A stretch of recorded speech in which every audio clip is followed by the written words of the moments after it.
In the previous lecture, we talked about the DC analysis and the AC analysis of the differential amplifier.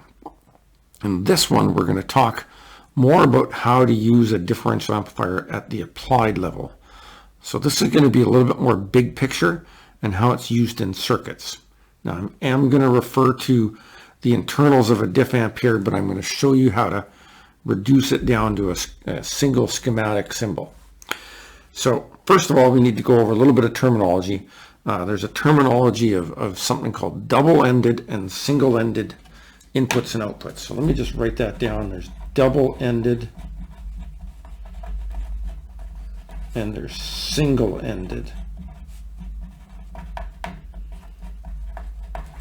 And this applies to both inputs and outputs.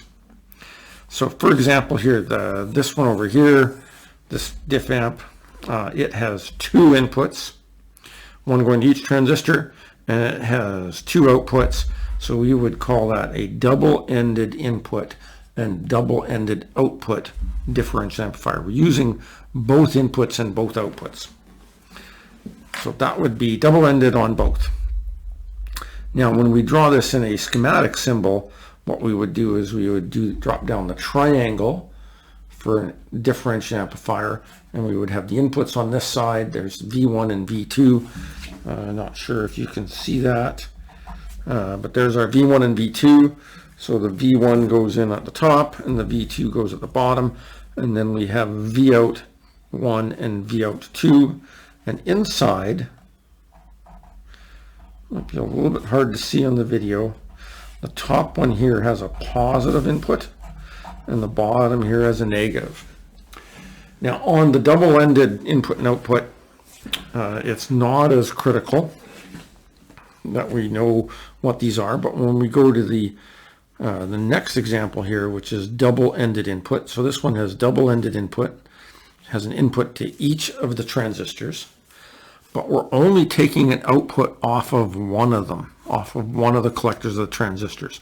So this one is called double-ended inputs, but a single-ended output. And we would draw our little triangle here. We draw the schematics, and for that basically is having two inputs and one Vout coming out the center of the triangle at the end. So this is a double-ended input and a single-ended output. And this is the most common usage of an op amp in a circuit. These you can probably find someplace, but generally diff amps don't come like this.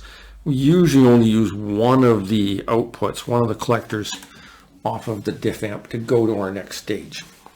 Now let's talk about these inputs here, this positive and negative, and it's going to make a little bit more sense on this one than on this one. So here you can see I am taking the output off of this collector here, and that's what we're identifying as Vout. That is the Vout. Now, if I put a voltage on here, if I put a voltage here that goes up, let's say it's the red signal. If I put a signal there that goes up, this collector goes down. If you increase the signal on the base of a transistor, its collector goes down, but then on the other output, the opposite collector goes up with it. So you see what happened there is that when I increased this side, the output, the one output that I'm using, also went up. That is in the same phase relationship between this input and this output. They both go the same direction. So we call that one, we would call this one the non-inverting input. For this output here, this is his non-inverting input. So that's where the positive comes in. What we're saying is that when this goes up, this also goes up. Now let's look at the second input here. So now I'm going to look at this input. And what happens is that when this one goes up, the single output, which is the same collector, it's going to go down. So if this is a positive swing, this goes in the negative direction. So this is called the inverting input, because it causes an increase on here, causes the output to go in the opposite direction. So if this goes up, the output goes down. And this is all with reference to whichever output you've picked. Since we've chosen to take this one out of the circuit, then this becomes the non-inverting input over here. So that is the non-inverting input. And then this one becomes the inverting input. So we would say that's the negative input.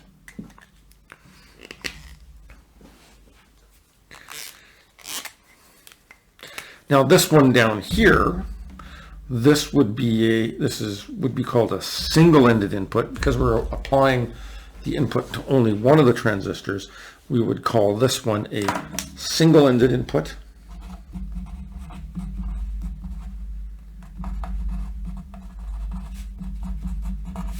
And a single-ended output, or sorry, two outputs, a double-ended output.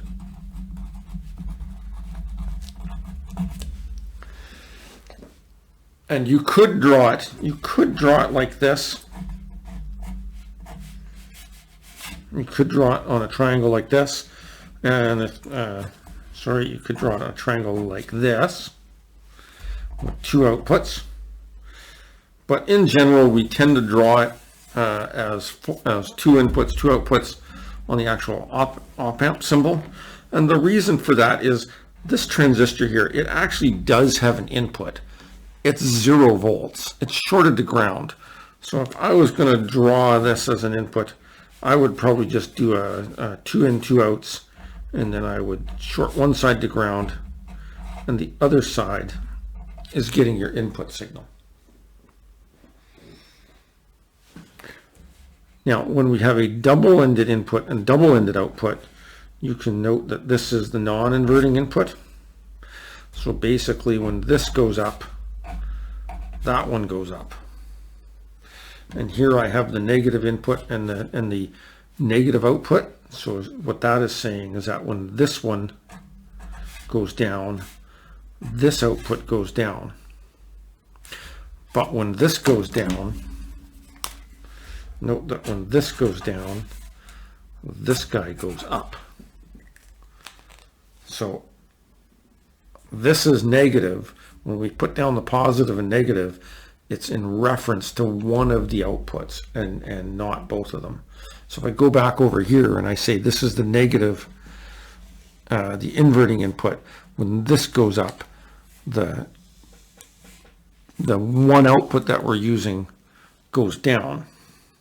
So when this goes up, when this negative goes up, if we were only using one output, it would go up. And when we're using two outputs, this one goes down. So the differential, the double-ended outputs basically follow their inputs. But if you're only using one, you got to keep in mind that it's going to make it swing in the other direction. And then there's this final one here. Now this is going to be a single-ended. This is a single-ended input and a single-ended output. And we would draw that. Again, I would probably draw both inputs, and I would just say, you know what, that has an input. Let's ground it and apply the signal here. In a circuit, this is how you would draw it. In a schematic, you would draw it like this.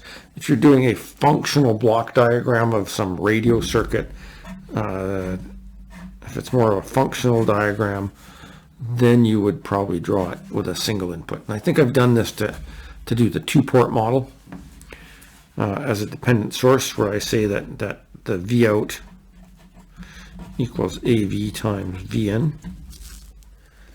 I think that I've used the triangle occasionally. So that would be a positive input and a positive output. Because here you can see I'm putting the input on this side. This would be the negative swing. This would swing positive. So when this goes up, the output goes up. So this would be a positive input.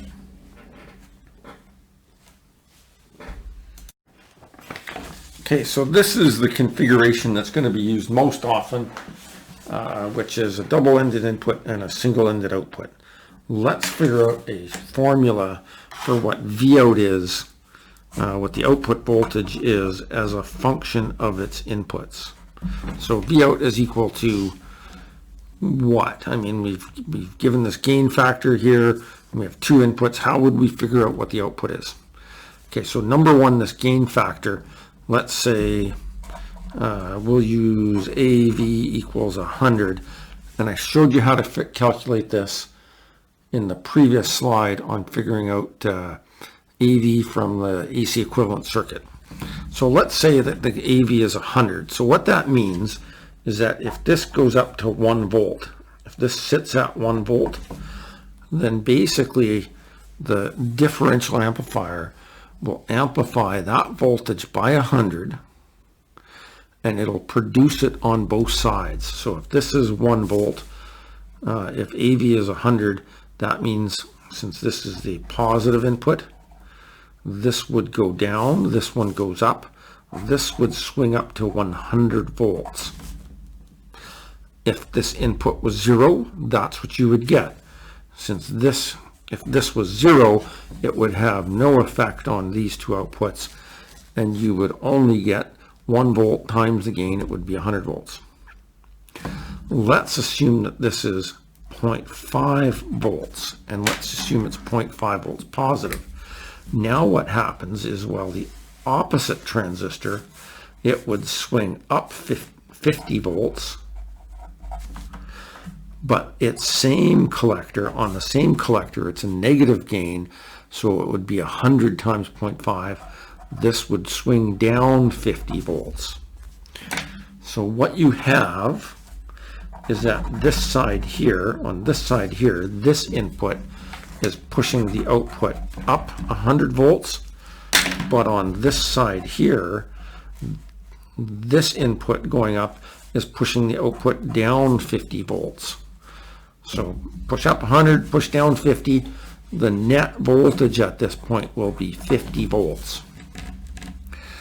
How you calculated that is, we said, well, let's figure out the impact on the input from this guy. So from the positive input, it was 100 times 1 volt. That made it swing up 100 volts. And then on the other input, it was positive 0.5 volts. So the other input, it was 100 times 0.5 volts. So it resulted in a 50 volt swing in the output, but it caused it to swing down because it's on the same collector, so it caused it to swing down 50 volts. So we would say 100 times 1 volt minus 100 times 0.5 volts is what our final Vout is. So Vout is equal to AV, both sides are amplified the same, so AV is the same for both. AV times V in 1 minus AV times V in 2. Now we can factor out the gain, because the gain is the same for both transistors and both inputs.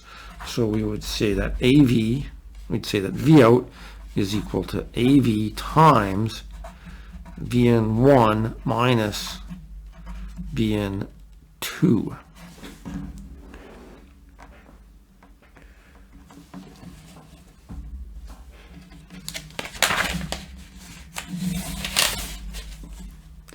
So Vout equals, I'll look this up for you.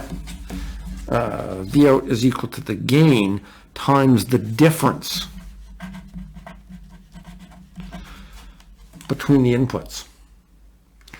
So this is why we call it a differential amplifier, because the amplifier is amplifying the difference between two inputs and adding them together and putting them on the same output.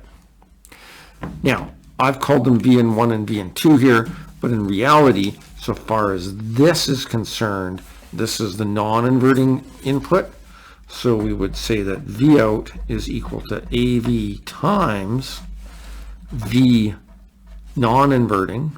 Give it a little positive symbol there, right? It's a positive symbol, minus V minus. This is the inverting input, and this is the non-inverting input. So the V out of a differential amplifier is the gain times the difference between the two voltages. Okay, let's run through a couple of differential amplifier examples. For all of these examples, we're going to use gain equals 100. So assume AV equals 100. And you might also hear once in a while, I call it an op amp. That's because when we get to the triangle level, this symbol, we often refer to it as an operational amplifier, which is in chapter 16, which is now a higher level than the differential amplifier, but it's still a difference amplifier. So let's take a look at this one here.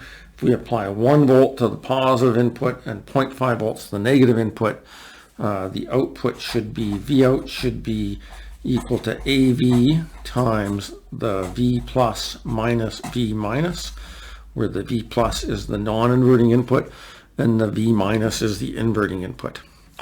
So this would be 1 volt minus 0.5 volts, which would be 0.5 volts. So there's a difference of a half a volt between the inputs, and that gets multiplied 100 times. You should get positive 50 volts out of here.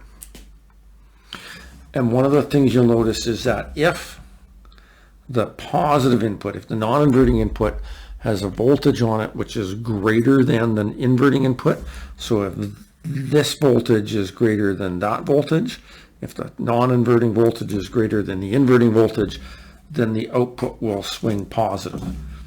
If the negative input is greater than the positive input, the output will swing negative. So basically you can pick out whichever one is bigger, and that's the way the output is going to swing.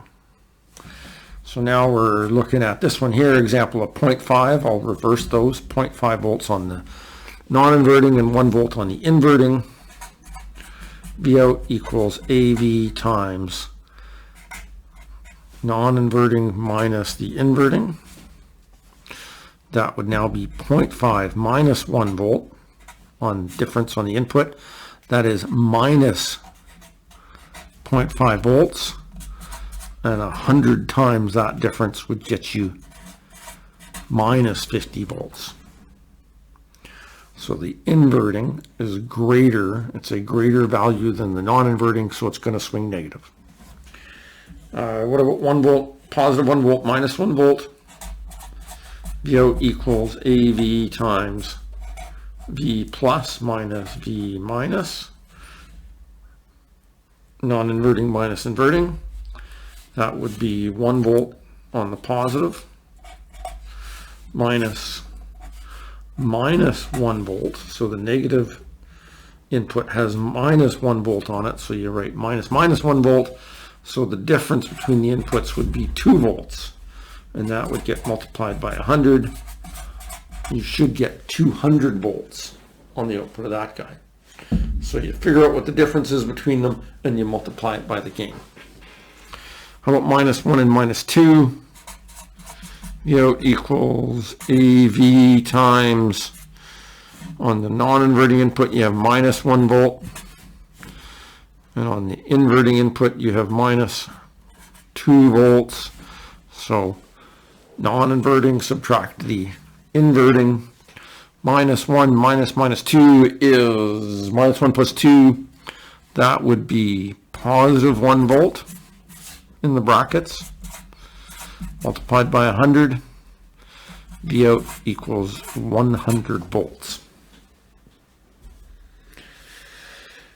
Let's reverse those two around. Let's go minus 2 up there and minus 1 there. So V out is equal to 100 times minus 2 minus minus 1. So that's minus 2 plus 1. So that becomes minus 1. 100 times minus 1 is minus 100 volts. Now, one of the reasons I flipped these around is I wanted to show that.